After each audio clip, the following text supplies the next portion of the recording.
The ink isn't even dry from the deal, yet Discovery is already making big moves.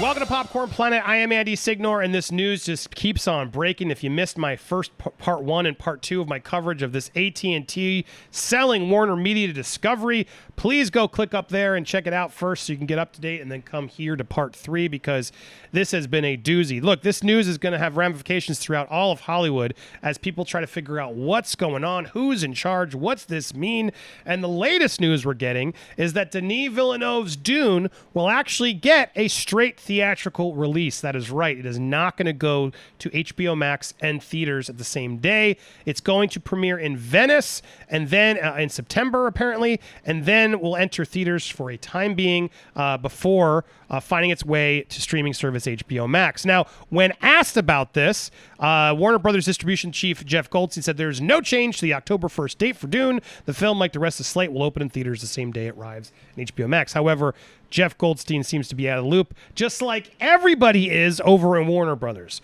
This news has just shocked everybody over there. No one had any clue what was going on. Everyone was moving by business as usual, thinking, yep, we're doing this. All priorities are for HBO Max, et cetera, et cetera. They didn't know that the CEO of AT&T, John Stankey, and the CEO of Discovery, David Zaslav, were meeting in his brownstone in private to make this deal and figure out, well, how do we shove this Warner Brothers problem off our plate?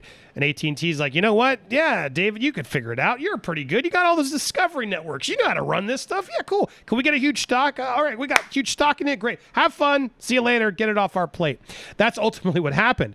But what's interesting here is while a lot of the people inside the studio don't know what the heck's actually happening, there are already these moves happening that the trades are reporting. Now, look, I believe this. The fact that Deadline steals a lot of our coverage, as I call them the thieves at Deadline.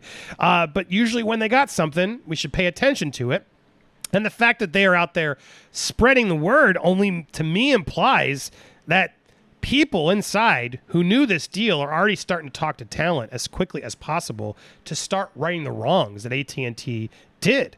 I mean, this is massive if you think about it. So people inside Warner Brothers, including Jason Clarke, the CEO of Warner Media, didn't know what was going on. However, the word is that Villeneuve's team and everybody involved and people involved in the movie, or at least in that strategy, some people inside know, we're not going to go. We're going to change it up.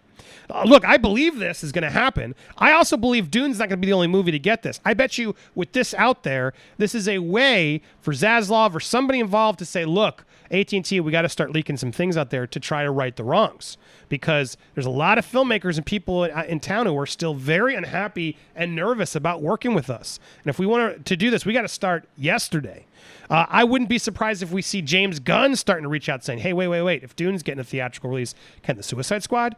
I mean, the Matrix 4, I'd be shocked. I said it even when it all happened. I said I'd be shocked if that one goes straight to HBO Max. It feels like a huge theatrical movie. Look, I don't love the Matrix sequels, but it's a huge sort of curiosity factor, and I'm sure with Keanu back, there's going to be something cool. And so why wouldn't you want to go for a theatrical window first? So, again, I wouldn't be shocked if we see more of these big, huge ones getting changed. Like Space Jam, who knows? In the Heights, I know director John Cho was very upset that he didn't get that theatrical window. Same with Lin-Manuel Miranda. So, again, pissing off all these directors wasn't good. So the fact that John Zaslav of Discovery is making it his first priority, as he has said, his first priority is to rebuild that relationship with talent. And this proves the fact that this is leaking and they're already saying, yeah, Dune's not going to go to HBO Max, is a huge sort of first day step to tell Hollywood, hey, guys, relax. We're going to fix this. And in fact, that's the reaction we're hearing around town. The prevailing reaction is one word: relief. This deal not only ends the 3-year shadow cast by AT&T, numerous sources told Deadline, but it averts another scenario, a tie-up with NBC Universal, which a lot of people thought there was going to be a long battle of, oh, God, this could take years to get it on. What's going to happen in the meanwhile? Now sort of things can happen quicker. They know what this means, and they're all excited because a lot of people are saying that this Discovery boss who will run the entity, this David Zaslav, he's perceived as more industry savvy and talent friendly than the current regime at the top. Now, again, AT&T brass, we know that's clearly they didn't know what the hell they were doing. I don't think anybody is going to defend AT&T for the work they've done in dismantling and sort of destroying the legacy of Warner Brothers and Warner Media. But the one who's really getting the shots in all of this, we've previously reported about, is Jason Kilar, Warner Media CEO, who had been handpicked by the AT&T guy, John Stankey. He was the one who led what was referred to internally as Project Popcorn. Now, this is fascinating. This is the initiative where they said they were going to put the whole slate on HBO Max at the same time in theaters, which they tested with Warner 184. Now, I think it's unfair that trades and everyone's just sort of throwing this on Jason Kilar. They are absolutely using him as a scapegoat to make him sort of seem like, well, it was his fault that this all didn't really ultimately work. That said, he's currently negotiating his exit, and as I previously reported, it's super awkward him because he actually had a huge favorable Wall Street Journal portrait that went online on Friday. And then he found out over the weekend, after that went off, it was like the HBO Max's boss's script for New Hollywood. Like, basically, like he's now new man in Hollywood in charge of things. And literally next day, he found out, well, actually, we're going to sell this, Jason. We'll see what happens. I mean, whew. But we've talked about that in part 2. But I didn't mention the specifics of this. Don't feel bad for Jason Kilar. Jason Kilar put out this memo thanking everybody, how grateful and thankful he was. I want to say thank you for every one of you, the pride, passion of this team, for each of you. This company, it's impossible to communicate. I'm so grateful how this has been. I'm so grateful for the time. And on this day, thank you so much for the best team here, yada, yada, yada. This is where the stretch comes, where our focus has to be particularly intense. We're going to host all this stuff that's coming out. There's so much wind in our sails. Let's keep the focus to live up for our potential as a team. He's sending out this sort of go, yeah message. But guys, and everybody at Warner Brothers, you got to remember, Jason Kilar made $52 million last year. Now, I remember I said he made a lot of money, but I forgot. He was the highest paid executive in the year of a pandemic for his work under Warner Media, with a huge stock incentive as well. So this guy made $52 million plus bonuses. So now, this guy, who I do believe just got railroaded, the fact that sorry, dude, you have plenty of money. You don't have to ever work again if you invest that money properly. Just go live it up. So I would kill for that, dude. Come on, what the hell are you gonna do? $52 million plus. Let's not forget, he's gonna be able to negotiate a whole golden parachute package to exit because he's got stock options. Now he's got his lawyers on board. They're gonna have to pay him off many more millions of dollars while he's thanking the team and keep your focus. And we're so proud of the work you did. Yeah, all the work you're gonna do while you're potentially all gonna get fired within the year. All these people are gonna lose their jobs. But meanwhile, Jason Kilar already made $52 million and is going to make millions more in his exit package. How disgusting is this? So gross. Add to this the fact that whatever the guy, there's some investor over at Discovery's friend investor guy, what's his name, Boone or somebody, he managed to make a deal that it's all stock options, underwritten with tricks of the trade, so none of them have to pay taxes. I mean, it's sickening if you think about it. It's sickening what these billionaires are going to continue to make more billions on the backs of all these hard workers. And someone like Jason Kilar, who what did he do?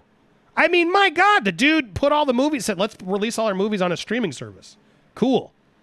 Good. Yeah, I got $52 million to do that. I mean, more power to you, dude. No tears from me. I do feel like you got the screw, but man, you'll be fine. You know what? You'll do okay. But man, amazing to see all this breakdown. And this is clearly just the beginning.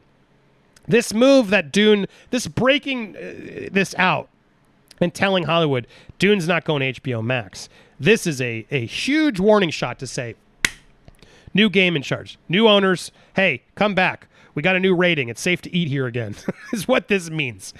So I'm curious what you guys think. Do you think James Gunn, do you think the Wachowskis are going to go change and say, hey, yo, excuse me, we want that theatrical plan too. We don't want to go on HBO Max. Do you think they're going to have some weight now that they're trying to, look, it's the talent's game now. If they really want to win the talent back, this is when Nolan comes back and says, I want this, and this.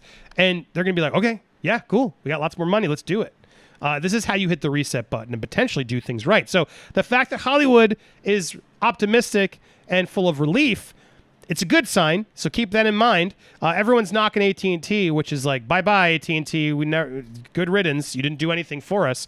But the fact that they could start making these types of moves, clearly on purpose, could be for the best. So again, while we're back and forth, the way they sort of look, I was sort of like shocked at how cold they treated this exit of Jason Clare. But now that I see how much he got paid, yeah, goodbye. See you, dude. Adios. Oh, well, that's the business. What do you guys think of all this? If you like this type of coverage, you want to keep up to date on this story and so much more, make sure you hit that subscribe button, hit the bell for all alerts, smash that like button, and leave me your thoughts down below.